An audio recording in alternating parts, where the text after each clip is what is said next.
কয়টা রুটি বানাইলে 2 রুটি খাই পানি খাইলে রাতটা চলে যাবে। হাসানেরা এই যে আমি গম করা ঝাড়ি দিচ্ছি, তুমি এই গম করা ভাঙা নিয়ে আসবা, তাহলে হচ্ছে গিয়ে রাতে রুটি বানাই খাইতে পারবো না।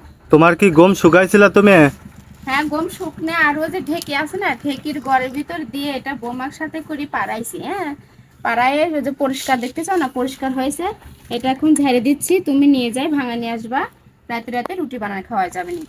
আর এই গমগুলো হচ্ছে যে আমার এবার বাড়িতে না, প্রতিবার হচ্ছে আমার মায়ের বাড়ি থেকে নিয়ে আসি। তবে আমার মায়ের বাড়িতে এবার গম নেই, মানে এবার কোনো কিছুর আবাদ করেনি, সব জমি কটে দিয়ে দিয়েছে। মানে ভাইয়ারা কেউ বাড়িতে থাকে না, সবাই হচ্ছে ব্যবসা নিয়ে ব্যস্ত। এগুলো আবাদ করতে হলে তো বাড়িতে থাকতে হয়, সেজন্য ভাইয়ারা সময়ও পাচ্ছেন, এবার করেও নি। তো এবার হচ্ছে গিয়ে গমগুলো কিন্তু কিনে নিয়ে আসছি, 10 কেজি গম 400 টাকা দিয়ে কিনে নিয়ে আসছি। আর এই গমটা কেনার কারণ হচ্ছে সব সময় তো চাউল তো ঘরে থাকে না, যখন থাকে না তখন হচ্ছে কয়টা রুটি বানাইলে 2 রুটি খাই পানি খাইলে রাতটা চলে যাবে।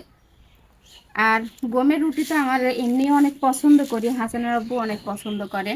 হাসানের আব্বুর কাজ নেই, অনেক দিন ধরে বাড়িতে বসে রয়েছে, শরীরটাও খারাপ, সেজন্য কাজেও যায়নি। আর বাড়িতে যেহেতু রয়েছে সেজন্য গমগুলো আমি পরিষ্কার করে দিয়েছি, হাসানের আব্বু গিয়ে ভাঙাই নিয়ে আসবে। গমের রুটি আমরা অনেক পছন্দ করি। এই গমের রুটি খেতে আপনারা আমাদের মতো কারা খেতে ভালোবাসেন অবশ্যই কিন্তু বলবেন।